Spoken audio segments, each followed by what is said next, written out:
The knocking came at 2:47 in the morning. James Brown had just finished his third show of the night at the Chicago Auditorium, his sequined shirt still damp with sweat, his muscles screaming for rest. At 39 years old, he'd learned to ignore late-night interruptions, drunk fans, desperate promoters, musicians begging for advice. But this knocking was different. Soft, hesitant, almost apologetic. When he opened the door of room 412 at the Sherman House Hotel, he found a 14-year-old boy standing in the hallway, wearing platform shoes 2 sizes too big and clutching a notebook so tightly his knuckles had turned white. The kid's afro was perfectly picked, his eyes were red from crying, and his voice cracked when he spoke those 5 words that would change everything. James didn't recognize him at first. Not until the boy whispered his name and mentioned a group called the Jackson 5. What happened in that hotel room over the next 47 minutes would reshape American music, influence 3 generations of performers, and create a debt that Michael Jackson would spend his entire life trying to repay. But first, James had to understand why this child was crying in a Chicago hotel hallway in the middle of the night, clutching a notebook filled with secrets he was terrified to share. If you want to discover more untold stories about music legends, make sure to subscribe to our channel. New stories every week that will change how you see music history forever. The year was 1972, and the Jackson 5 had already conquered America. 3 consecutive #1 hits, sold-out arenas from coast to coast, faces on lunchboxes and bedroom walls. Michael Jackson, at 14, was already more famous than most people would ever be in their entire lives. But fame and understanding were different currencies, and the question burning inside that notebook, the one he'd rewritten so many times the page had become transparent, was about something fame couldn't buy and popularity couldn't answer. James stepped aside without speaking, and Michael walked into a room that smelled like leather and cigarette smoke and something else he couldn't quite identify. Something that felt like history itself had soaked into the walls and carpet and furniture. For almost a full minute, neither of them spoke. James was studying him with an intensity that made Michael want to disappear. And Michael was trying to remember the opening sentence he'd rehearsed 87 times on the tour bus ride from Indianapolis. But now that the moment had arrived, every word had evaporated from his mind like steam off hot asphalt. James finally broke the silence, his voice softer than it sounded on records, carrying a texture like worn velvet that had been folded and unfolded too many times. He asked Michael why he was there, and the question hung in the air between them with a weight that felt almost physical. Michael opened his mouth twice before any sound came out. When Madivank na nismalm, he finally spoke. His voice was so quiet that James had to lean forward to hear him. Michael said he'd been watching James perform for years, studying every move. He could replicate the footwork, the spins, the technique. But watching wasn't the same as understanding. What Michael couldn't figure out, what kept him awake at night, what made him fill that notebook with questions that had no answers, was how James made it real. How he took choreography and transformed it into something that felt like watching someone's soul catch fire right there on stage. How he made 10,000 people forget they were sitting in seats, make them feel like they were part of something bigger than entertainment, bigger than music, bigger than anything they could name or explain. Michael was starting to understand that there was a door between good and transcendent, and he couldn't find the handle. James reached out his hand, and after a moment's hesitation, Michael gave him the notebook. James opened it slowly, turning pages with a gentleness that seemed at odds with his reputation as the hardest working man in show business. The notebook was filled with observations written in careful handwriting that got progressively messier as the pages went on. as if Michael's thoughts were moving faster than his pen could capture them.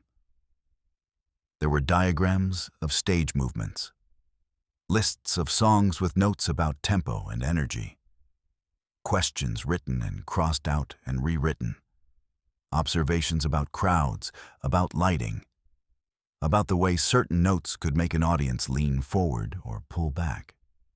James read for several minutes without speaking, and Michael watched his face for any sign of judgment or dismissal, or the kind of patronizing amusement adults often showed when children took themselves too seriously. But James's expression remained neutral, almost unreadable, until he reached the last page. Then something changed. His eyes stopped moving across the text. His jaw tightened almost imperceptibly. He stared at that final page for so long that Michael began to panic, convinced he'd made a terrible mistake, that he'd revealed something he should have kept hidden, that James was about to tell him to leave and never come back. When James finally looked up, his eyes had a different quality to them, something that looked like recognition mixed with something darker, something that might have been concern or might have been respect or might have been both. James closed the notebook and handed it back to Michael.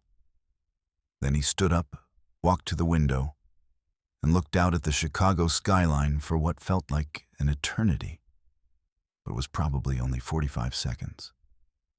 When he turned around, his entire demeanor had shifted. The performance persona, the one that carried him through 3 shows a night, the one that faced down racist venue owners and crooked promoters and audiences that came expecting to be impressed, had disappeared. What remained was something more fundamental, more honest, and infinitely more vulnerable. James told Michael that in all his years of performing, in all the musicians and dancers and singers who'd asked him for advice, Michael was the first person who'd asked the right question. Not the question everyone expected, not the question about technique or showmanship or how to work a crowd. Michael had asked the question that separated performers from artists, the question that determined whether you spent your life entertaining people or whether you changed the way people understood what music could be.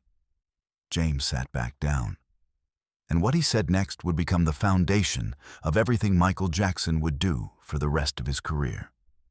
James explained that what Michael was sensing, that gap between technical excellence and transformative presence, wasn't something you could learn through practice or study. It wasn't a technique you could master or a skill you could develop through repetition. It was about understanding that performance at its highest level required a kind of sacrifice that most people weren't willing to make. It required taking everything you were afraid of, everything that hurt, everything you tried to hide from the world, and putting it on stage, not as confession or therapy, but as fuel, as the raw material that transformed choreographed movements into something that looked like spontaneous combustion. James told Michael about his own childhood, about being 4 years old when his mother left, about poverty that was a physical sensation, about the first time he performed and felt pain transform into something that made audiences gasp. James explained that the difference between a good performance and a transcendent one was the willingness to burn, to take all that hurt and fear and rage and loneliness and channel it into movement, into sound, into presence so intense it felt dangerous. But there was a cost. James was very clear about this part. Once you learned to tap into that fuel source, once you understood how to transform pain into power, you couldn't turn it off. It changed how you experienced everything. Relationships became complicated because intimacy required vulnerability, and vulnerability felt like weakness after you'd spent years weaponizing your pain. Success became hollow because no amount of applause could fill the hole you were pulling from.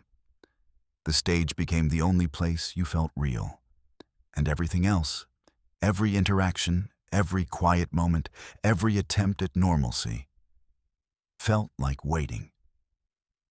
James looked directly at Michael when he said this, and the weight of his gaze made it clear this wasn't a metaphor or an exaggeration. This was a warning wrapped in an instruction manual. Michael sat perfectly still, his notebook resting forgotten on his lap, his platform shoes no longer touching the floor as he'd pulled his feet up onto the chair. He was processing what James had told him, and James could see the exact moment when understanding arrived, when the abstract concept became concrete knowledge. Michael's expression shifted from concentration to something that looked almost like grief, as if he'd just been told something he already knew, but had been trying not to acknowledge. James stood up and walked back to the window, giving Michael space to absorb what had just been shared. Outside, the first hints of dawn were beginning to lighten the sky, turning it from black to deep blue, to something that might eventually become morning. What happened in the remaining minutes of that conversation would directly influence every major performance decision Michael Jackson would make for the next 34 years. James talked about the one, his revolutionary approach to rhythm that emphasized the first beat instead of the backbeat, fundamentally changing how funk music worked. But more importantly, he explained the philosophy behind it, how innovation in music came from being willing to reject what everyone expected, to find the uncomfortable choice and commit to it so completely that it became inevitable. How the cape routine, his famous stage performance where he'd collapse and his valet would drape a cape over his shoulders, only for James to throw it off and keep performing, wasn't just showmanship. It was a physical manifestation of the central tension in his life. The constant battle between exhaustion and obligation, between wanting to stop and being unable to stop, between the person he was and the performer everyone needed him to be. James told Michael about the Boston concert on April 5th, 1968, the night after Martin Luther King Jr. was assassinated.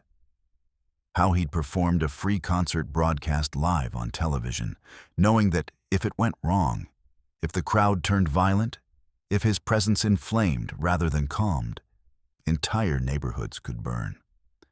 How he'd walked onto that stage carrying the weight of a city's grief and rage, knowing that his music had to be strong enough to redirect that energy without diminishing it.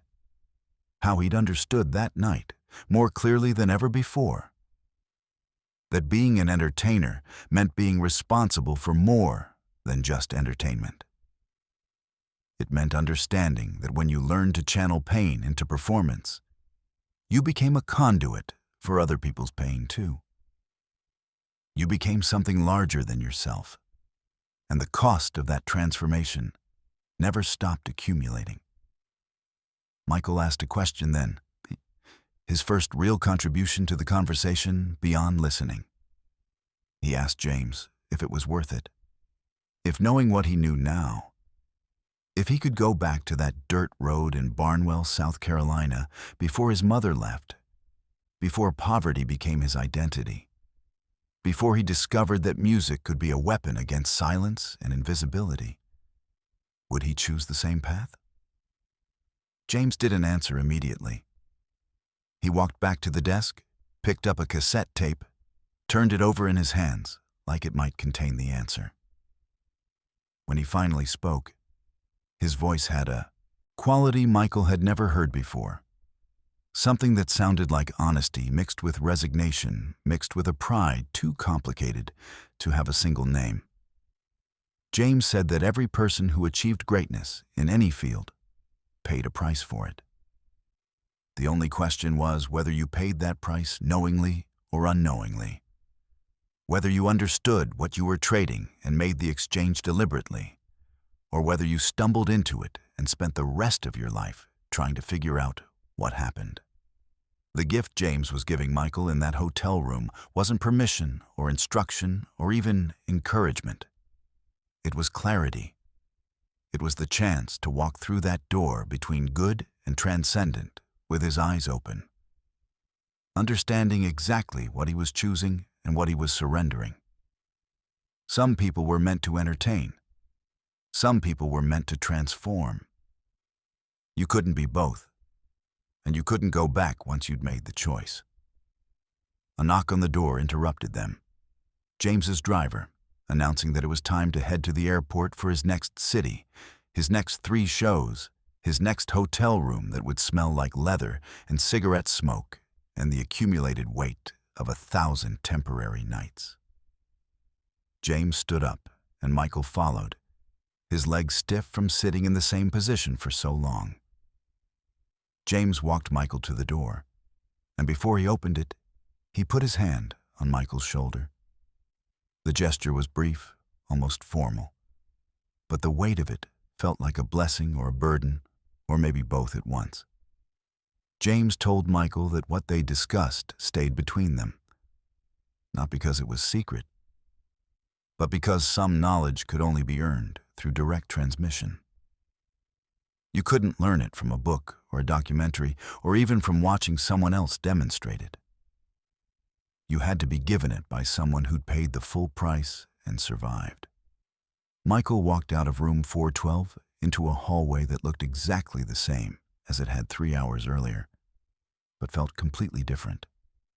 His notebook felt heavier now, filled not just with his own observations, but with something new. Something that felt like prophecy or doom or instruction manual for a future that hadn't happened yet. He didn't go back to his own hotel room immediately. Instead, he found an empty corridor with a window that looked out onto the same view James had been staring at. Michigan Avenue, dawn breaking over Chicago, the city waking up oblivious to the conversation that had just taken place 5 floors above its streets. What Michael Jackson would create over the next 3 decades. The moonwalk, the choreography that looked like controlled violence, the vocal innovations, the music videos that changed how popular music worked, the concerts that felt more like religious experiences than entertainment. All of it traced back to those 47 minutes in a Chicago hotel room.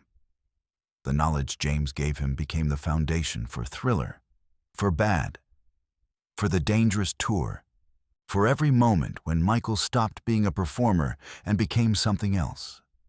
Something that made audiences forget they were watching a show and made them feel like they were witnessing transformation in real time. But the cost James warned him about came due too. The isolation that comes from making pain your fuel source. The loneliness of being unable to separate the person from the persona. The exhaustion of channeling intensity every time you step into public view. The impossibility of relationships when vulnerability feels like weakness. The way success amplifies rather than resolves the original wound. Michael would spend the rest of his life trying to repay the debt he'd incurred in that hotel room, trying to honor the gift James had given him while also managing the price that came with it. Some gifts transform you. Some gifts devour you. Some do both. Years later, when James Brown died on Christmas Day 2006, Michael Jackson's statement contained a single sentence about a debt that could never be repaid. Most people missed it. But it was acknowledgement of that Chicago morning. The truth is that the conversation James and Michael had that night changed more than just Michael's career. It changed the trajectory of pop music itself. When Michael took what James taught him and applied it to his own work, he created a new template for what performance could be. He showed that you could take the raw intensity James pioneered in funk and soul and apply it to pop music, that you could make accessible what had previously been considered too intense or too raw for mainstream audiences. The moonwalk wasn't just a dance move. It was a physical manifestation of the philosophy James had articulated. Find the uncomfortable choice, the move that shouldn't work, and commit to it so completely that it becomes iconic. Every artist who came after, from Usher to Beyoncé, was inheriting knowledge that originated in that hotel room. The lineage running from James Brown to Michael Jackson became the hidden curriculum of pop music. Most people who danced like Michael, or sang like Michael, or performed like Michael had no idea they were channeling a philosophy about pain and power that had been passed down through direct transmission on a Chicago morning in 1972. The notebook Michael carried that night still exists, though its location remains unknown. Some say it's locked in a vault with other Michael Jackson memorabilia. Some say it was destroyed years ago when Michael was trying to distance himself from his past. Some say it's still out there somewhere, filled with questions and diagrams and observations, and on the last page, the single question that made James Brown recognize that the boy standing in his hotel room hallway was ready to receive knowledge that most people spent their entire lives seeking without ever finding. What was that question? What words did 14-year-old Michael Jackson write that made the godfather of soul walk to a window and stare out at the Chicago skyline for a full minute before answering? That remains one of music history's most closely guarded secrets. James never told anyone. Michael never told anyone. The knowledge remains exactly where it was meant to stay, passed directly from one person who paid the price to another person willing to do the same. Some truths can't be spoken. Some knowledge can only be earned. Some debts can only be acknowledged, never repaid. And some hotel room conversations change the world in ways that become visible only decades later. When you look back at everything that came after and realize that a single night, a single conversation, a single moment of recognition between two people who understood the cost of greatness was the hinge on which an entire era of music turned.